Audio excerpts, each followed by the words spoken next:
જય શ્રી કૃષ્ણ વિદ્યાર્થી મિત્રો. ચાલો આપણે જે છે આપણું ધોરણ 8 ગુજરાતી બરાબર સેમ 2 જે છે એમાં આપણે આગળ અભ્યાસ કરવાનો છે.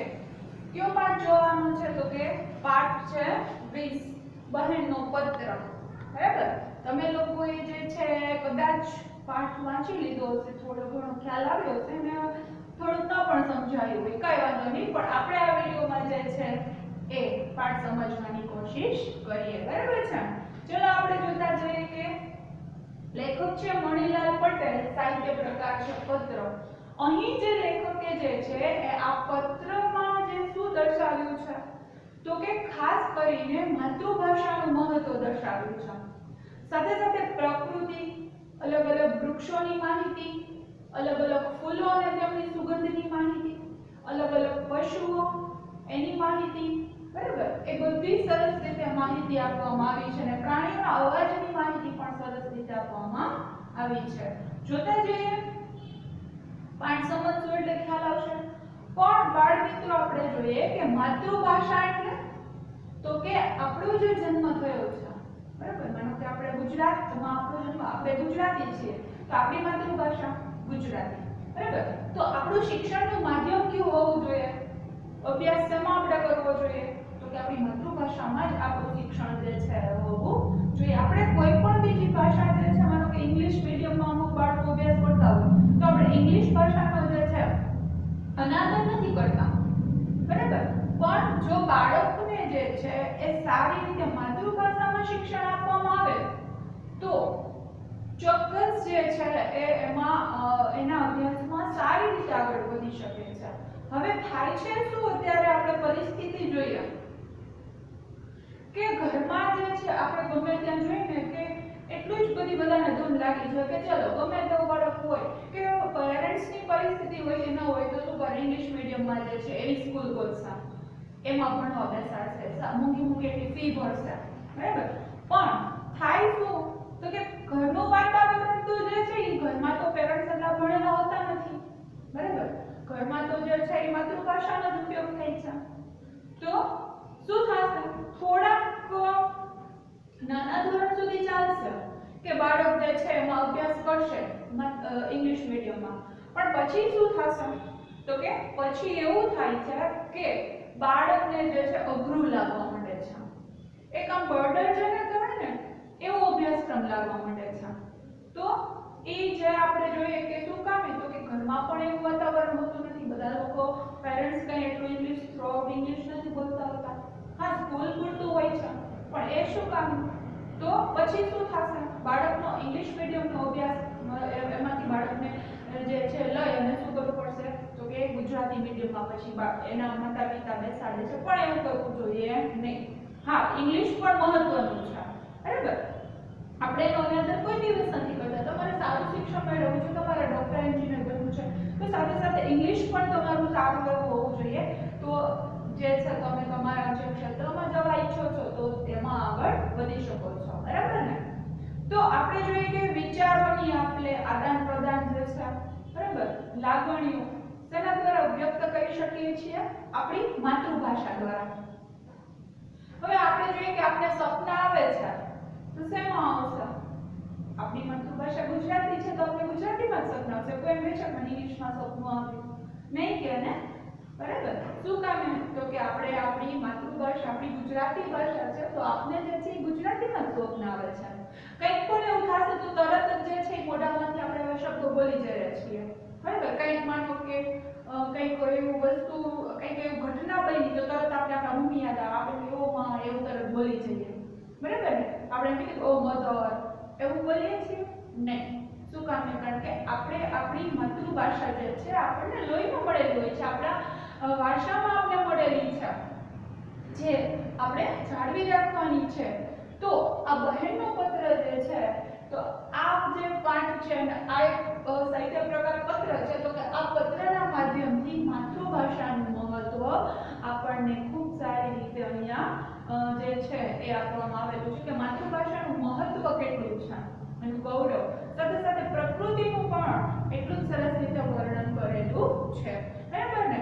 તો આપણે આ ભણતરનું માધ્યમ તો ગુજરાતી જ અથવા તો માતૃભાષાનું મહત્વ એવું શીર્ષક આપીને એક એવો નિબંધ પણ તમને આ પાઠના આધારે બાળ મિત્રો પૂછી શકે તો તમારે એમાં આપણી માતૃભાષાનું જે મહત્વ છે એ લખવું પડે બરાબર પછીની આપણે જોઈએ કે ગણિત છે સામાજિક વિજ્ઞાન છે બરાબર વિજ્ઞાન અને ટેકનોલોજી વિષય છે જો આપણે માતૃભાષામાં આપણે અભ્યાસ કરતા હશે આપણે ગુજરાતી માધ્યમમાં અભ્યાસ કરી છે તો સારી રીતે આપણને એ બધા વિષયો પણ આવડે છે પણ જો તમને માતૃભાષા સરખી નથી આવડતી ને ડાયરેક્ટલી જે છે એ ઇંગ્લિશ મીડિયમમાં બાળકને બેસાડેલું હોય તો શું થશે તો એને માતૃભાષા એના માટે જે છે એ સમજવી મુશ્કેલ થશે જો તમારી માતૃભાષા તમને જે છે એ આવડતી હોય તો જ પછી ઇંગ્લિશ શીખવું જે છે એ અશક્ય તો નથી હા પણ અઘરું પડી જાય જતું હોય છે બરાબર એટલે આપણે હંમેશા એવો આગ્રહ રાખીએ કે આપણે ગુજરાતી માધ્યમ એટલે કે આપણી માતૃભાષામાં જ આપણે અભ્યાસ કરીએ અને એમાં જ આગળ વધીએ તો એવી સરસ મજાની વાત જે છે આ પત્રમાં કે બહેનનો જે પત્ર છે એમાં દર્શાવવામાં આવી છે જોતા જઈએ બેટા ચલો સૌપ્રથમ આપણે જે છે લેખક પરિચય મેળવીશું ત્યારબાદ પાઠમાં આવતા અઘરા શબ્દો આજે જેટલા આ વિડિયોમાં આપણે પાઠ જેટલો શીખવાના છીએ તેની માહિતી મેળવીશું અને ત્યારબાદ નેક્સ્ટ વિડિયોમાં જે બાકી રહેશે એ પાઠ પછી ત્યારે જોઈશું ચલો બેટા જોતા જઈએ મારી સાથે પાઠ 20 છે બહેનનો પત્ર લેખક છે મણીલાલ પટેલ જન્મ છે 7/11/1949 જીવિત છે હજી મણીલાલ હરિદાસ પટેલનો જન્મ પંચમહાલ જિલ્લાના ગોલાના પાકા ગામે થયો છે તેઓ અધ્યાપક હતા અધ્યાપક મતલબ શિક્ષક હતા ટૂંકી વાર્તા અને નિબંધ ક્ષેત્રે નોંધપાત્ર પ્રદાન કર્યું છે તેમને સાહિત્ય ક્ષેત્રના અનેક પારિતોષિકો પણ શું થયા છે પારિતોષિકો એટલે કે એને એવોર્ડ પણ મળ્યા છે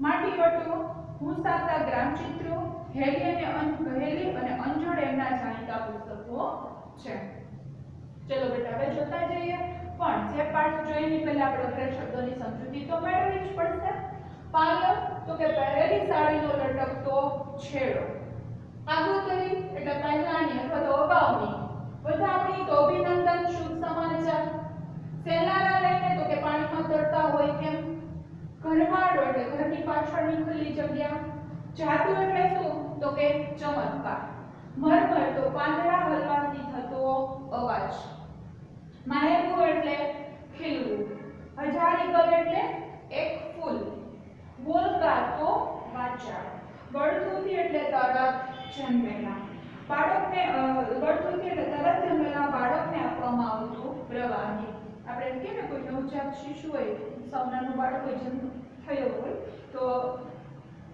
બળદુથી આપવામાં આવે ગોળનું ને પાણી મિશ્રણ હોય થોડું અમુક એને ચખાડવામાં આવે એ ફેમિલી મેમ્બરમાંથી કોઈ દાદા દાદી છે કાકા કાકી કે કોઈ પણ જે હોય એ બાળકને આપે ટૂંકમાં એવું કહેવામાં આવે છે કે જેથી કરીને બાળક એના જેવું બને બરાબર પણ હકીકત એવું નથી હોતું આ તો એક પરંપરા છે એટલે કે તરત જન્મેલા બાળકને આપવામાં આવતું પ્રવાહી બરાબર ચલો બેટા જોતા જઈએ જો સૌથી પહેલા જે છે પત્ર છે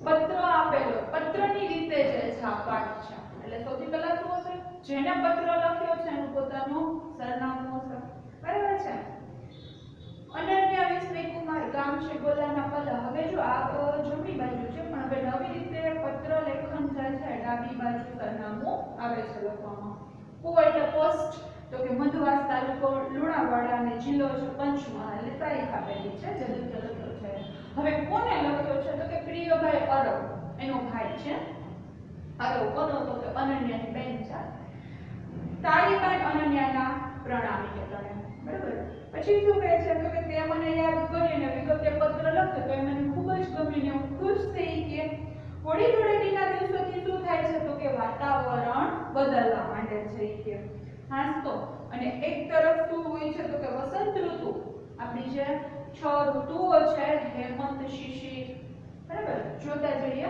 હેમંત છે શિશિર છે બરાબર ત્યારબાદ આવશે વસંત ગ્રીષ્મ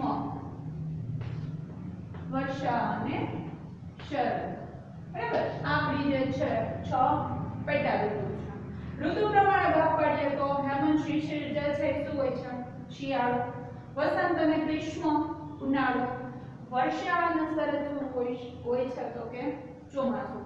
તો વસંત ઋતુની શરૂઆત થાય તો એ વાતાવરણ કેવું હોય, ઠંડીની જે ઠંડી વિદાય લે અને ઉનાળાની શરૂઆત થાય, પણ એટલું બધું ઉનાળો પણ ના હોય, એટલી બધી ગરમી પણ ના થતી હોય, એવું સરસ મજાનું વાતાવરણ હોય છે. ઋતુરાજ વસંત કહેવામાં આવે છે બાળ મિત્રો. એથી તો વસંત ઋતુને ઋતુઓનો રાજા કહેવામાં આવે છે. સરસ મજાનું વાતાવરણ, પ્રકૃતિ પણ જે છે એ ખીલી ઉઠી હોય છે. અને ઋતુઓની રાણી એવો નિબંધ પૂછે તો વર્ષા રાણી, વર્ષા ઋતુ. બરાબર, ખાસ યાદ રાખવાનું, નિબંધ પૂછી શકે તમે લોકોને. તો વસંત ઋતુનો પાલો પ્રકૃતિ પર અને વસ્તીમાં પણ થરથરવા લાગે છે. પાલો એટલે પહેરેલી સાડીનો જે લટકતો છેડો હોય, સ્ત્રીઓની જે સાડી હોય, છેડો લટકતો હોય, એવી રીતે વસંત ઋતુનો પાલો કીધો છે. પ્રકૃતિ ઉપર જે છે એ ફેલાયેલો હોય છે. બીજી તરફ પરીક્ષાની તૈયારી ચાલે, એ સાચી વાત છે. વસંત ઋતુ પરીક્ષાની તૈયારી ચાલે ને જ્યારે પ્રખર એકદમ ધોમ તડકા પડવા માંડે ત્યારે તમારા લોકોની પરીક્ષા લેવાય છે સ્કૂલોમાં અને તમને ઉનાળુ વેકેશન મળતું હોય છે. વળી સીમ ખેતરમાં શિયાળુ પાક ઘઉં ચણા વાઢવાની શરૂઆત કરતા લોકો દેખાય છે. શિયાળુ પાક જે છે એ પાકી ગયો હોય અને એને લણવા વાઢવાની જે છે એની ક્રિયા જે છે એ ચાલુ થઈ ગઈ હોય છે સીમ એટલે ખેતરોમાં. તો ચોથી વાત એ તો શું હોય તો કે લગ્ન ગાળો આવવાનો હોય છે. બરાબર, લગ્ન ગાળો પણ હોય, ખાસ કરીને પછી ઉનાળામાં કોઈ લગ્ન રાખ્યા હોય ને એટલે એની આગોતરી એટલે તો કે અગાઉની પહેલાની જે છે એ વધામણીઓ અને ખરીદીઓમાં લોકો વ્યસ્ત બની જતા હોય છે. લગ્નની તૈયારી જે છે અગાઉ જ કરવી પડે તો લોકો એમાં વ્યસ્ત બની જતા હોય છે પોતાના જીવનમાં. અને મને આ ઋતુ બહુ ગમે છે. આમ તો વર્ષાના શરત મારી મનગમતી મોસમ છે. જો કઈ ઋતુ કીધું બેને તો કે વસંત ઋતુ, કે મને આ ઋતુ બહુ ગમે, પણ કે વર્ષાની શરત પણ તો મને ખાસ ગમે જ છે કે પણ વસંતના દિવસો ગમે છે એના પણ કારણો છે. જો અનન્યાને વસંત ઋતુ ગમે છે એના કારણો છે. શું કામ વસંત ઋતુ ગમે છે તો કે તું તો કહેશે કે કોયલ બોલે છે. વસંત ઋતુમાં ખાસ કરીને મેં પહેલા પણ કીધું મધ્યાહન સમય એટલે બપોરના સમયે જે છે એ આંબાના વૃક્ષ ઉપર મોર મંજરીઓ જે આવેલી હોય, બરાબર ને, તો ત્યારે એ મધ્યાહન સમયે કોયલના ટહુકા આપણને સંભળાતા હોય છે. તો હવે કહે છે કે ભાઈને કહે છે તને ખબર હશે શું કામ ગમે તો કે કોયલના ટહુકા સંભળાય છે અને આંબે કેરીઓ ઝૂલે છે. નાની નાની કેરીઓ આવી ગઈ છે, કાચી કેરી, એટલે મને વસંત ગમે છે. પણ એટલું જ નથી, માત્ર એ જ કારણ નથી વસંત ઋતુ ગમવાનું. કોયલ તો આખો ઉનાળો બોલીને શું કરે તો કે આપણું ધ્યાન વૃક્ષો ને વાતાવરણ તરફ ખેંચતી જ રહે છે. કોયલને પણ એ ઋતુ જાણે ગમતી હોય એ રીતે વસંત ઋતુમાં ટહુકા કર્યા રાખે છે અને આપણું ધ્યાન ખેંચે છે. સરસ મીઠો ટહુકો હોય ને કોયલનો, એ મને વાલી છે. પણ એમ તો મને કબૂતર, જો પક્ષીઓનો ઉલ્લેખ કરવામાં આવ્યો એ કે કોયલ તો મને ગમે છે, પણ સાથે સાથે કે કબૂતર છે, ભોલો છે, કાગડો છે, દહીડ પણ પક્ષી છે, અને દેવચકલી તમે લોકો જોઈ હશે, કાળા કલરની હોય, સાવ પતલી એકદમ જાડી હોય ને એની ચાંચ હોય, બરાબર, કાળા કલરની હોય, તો એને શું કહેવાય? દેવચકલી કહેવામાં આવે છે. એ પણ કે મને વાલા છે. વળી કે વસંતમાં તો કંસારો અને કલકલિયો, જો આ પક્ષીઓ તો આપણે ક્યારેય ન જોયા હોય, ક્યાં જોવા મળે તો કે સીમ ખેતરમાં, બગડાઓમાં જોવા મળે. ચાસ અને શોભીગી પણ પક્ષી છે. ચાસ અને શોભીગી પણ કે તરસ્યું મતલબ ધીમું કે બોલ્યા કરે છે, એ મને ગમે છે. આ બધા પક્ષીઓ છે બેન કહે છે કે મને ગમે છે. હવામાં સેલારા લઈને, સેલારા એટલે કે જાણે પાણીમાં તરતા હોય એ રીતે ઉડતા કે બુલબુલ, પતંગો, દચીડો જો આપણે જોયો હોય, બરાબર, ક્યારેક ખેતરમાં આપણે જોયું હોય તો એનો માળો આપણને જોવા મળે. અને શકરખોરને પણ હું જોઈ રહું છું. એ તો તને ગમે છે કે બરાબર નહીં કે શકરખોર નહીં કે હું જોઉં છું એ તો તને ગમતું હશે. તને યાદ છે કે આપણી ગુજરાતીની ચોપડીમાં બધા પંખીઓ વિશે તથા ઋતુઓ વિશેના કાર્યો પણ કે આવતા કે બરાબર છે કે તને યાદ છે? ગુજરાતી વિષયમાં આપણે તો એ બધું જોતા સાંભળતા હતા દાદાજી ઘરવાડામાં. અને ખેતર, ઘરવાડા એટલે તો કે ઘરવાડાના પાછળની જે ખુલ્લી જગ્યા હોય ને એ, અને ખેતર વગડે વૃક્ષો ઉછેરેલા. વગડે એટલે કે સીમમાં, ખેતરોમાં પણ એને વૃક્ષો વાવ્યા આપણા દાદાજીએ. અને ગામમાં તો હજી વૃક્ષો ઠીક છે. હવે જોઈએ તો આપણા ગામમાં ઠીક ઠીક એટલે ઓછા પ્રમાણમાં વૃક્ષો છે.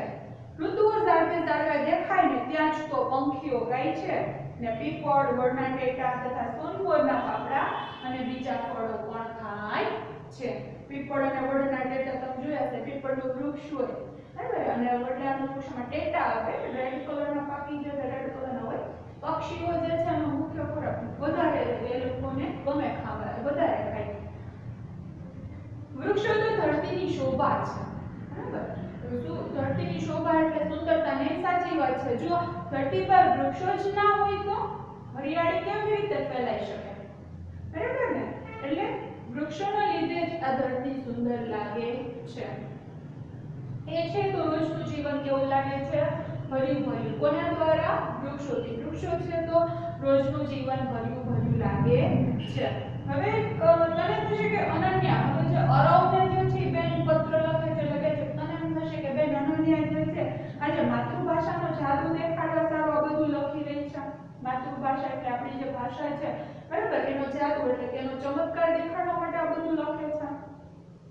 તે બોલે એમાં તો શું ખોટું છે પહેલા કે વૃક્ષના પાંદડા તો એના શબ્દ જ છે ને કે હકીકતે આમ છે તો વૃક્ષ બોલે ને પણ એના પાંદડાઓ છે ભટકાઈને જે અવાજ આવતો હોય ખડખડ ખડખડ તો કે એના પાંદડા એ વૃક્ષનો અવાજ છે કે પવનમાં કેવું મરમર મરમર બોલે છે. મરમર એટલે તો કે પાંદડા અલગથી જે છે આવતો ધીમો ધીમો અવાજ અને શું કહે મરમર.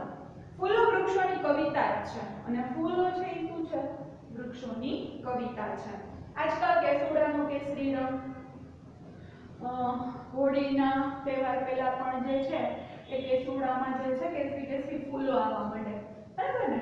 તો એ પણ જે છે એ કેસરી રંગ સીમ મોગરામાં મોટેથી બોલતો સંભળાય છે ને. શીમળો પણ એક જાતનું જે વૃક્ષ છે, ફૂલ છે. એ તો રાતાંબર ફૂલોથી એવો તો ભરાય ઉભરાઈ ગયો છે કે એમાં જઈને કાગડો બેસે તો એ કેવો લાગે રાતો છોડ. શીમળો તમે કદાચ ખેતરમાં જોયો છે, લાલ લાલ ફૂલ હોય લાંબા, પાંદડા થોડા ઓછા જોવા મળે પણ આખું જે છે લાલ ફૂલોથી ભરાઈ ગયું હોય વૃક્ષ. અને તો એમાં અનન્યા શું કહે છે કે જાણે કાળો કાગડો બેસે તો પણ કેવો લાગે? રાતો છોડ, મતલબ લાલ રંગનો લાગતો હોય છે. હું તો શીમળા નીચે ઊભી રહું છું, લાલ ચટાક ફૂલોથી ભીંજાઈ રહું છું. કે મને તો બી કે ખૂબ જ ગમે છે. ઘરના માંડવે મધુમાલતી અને કુંડામાં મોગરા મોર્યા છે. ઘરની પાછળની જગ્યા હોય વાડો તો ત્યાં જે શું છે માંડવો કરીને જે ઘરના માંડવે મધુમાલતી એના ફૂલો હોય છે અને કુંડામાં મોગરા મોર્યા છે. અમુક વેલાઓ હોય એ શું કરવું પડે તો કે માંડવો કરવો પડે જેથી કરીને એને ટેકો મળી રહે, આધાર બરાબર. પછી એ જે વેલાઓ છે એના ટેકાના આધારે ઉપર ચડતો હોય છે અને સરસ મજાનો પથાય છે, માંડવો બની જાય. અને કુંડામાં જે છે એ શું છે તો કે મોગરા મોર્યા છે એટલે કે ખીલી ઉઠ્યા છે. એની સુગંધોની લહેરો છાપીને મગજને તરબતર કરી દે છે. તરબતર મતલબ તરબોળ. આપણને એની સુગંધ જે છે એ ખૂબ જ ગમતી હોય છે. બારી પાસે બેસીને વાંચું છું ત્યારે સોનચંપાને જો અનન્યાભાઈને કહે છે કે હું રૂમમાં બારી પાસે બેઠી હોઉં અને વાંચતી હોઉં તો જાણે સોનચંપાને કે ફૂલો મને તાકી રહે છે એટલે મને જોતા હોય એવું લાગે છે. ટગરી એ પણ ફૂલ છે કે ટગરી પણ ટગર ટગર જુએ છે. જો આવા ફૂલોને આપણે પણ ત્યારે નામ પણ ના સાંભળ્યા હોય. અને હજારીગલ શું છે એ પણ ફૂલ જ છે. ગલગોટો હજારીગલ એના જેવું જ ફૂલ. હજારીગલ કે એ તો બોલતા છે તો બોલાવે જ ને. પણ ભાઈ મારે તો હવે પરીક્ષા આવે છે, વાંચવું જ પડે કે આ બધા ફૂલો તો કે આપણને બોલાવે કે આજુબાજુમાં કુંડાઓ હોય બરાબર એમાં હોય જ ખીલી ઉઠ્યા છે પણ કે આપણે તો કે વાંચવું તો પડશે જ કે પરીક્ષા આવે છે એટલે બરાબર. એવું કોણ કહે છે? અનન્યા ભાઈ અરવને કહે છે. તો ચલો બેટા અહીંયા સુધી આપણે આજનો આપણો આ પાઠ રાખીએ. નેક્સ્ટ વિડિયોમાં પાછા અધૂરો પાઠ છે એ આપણે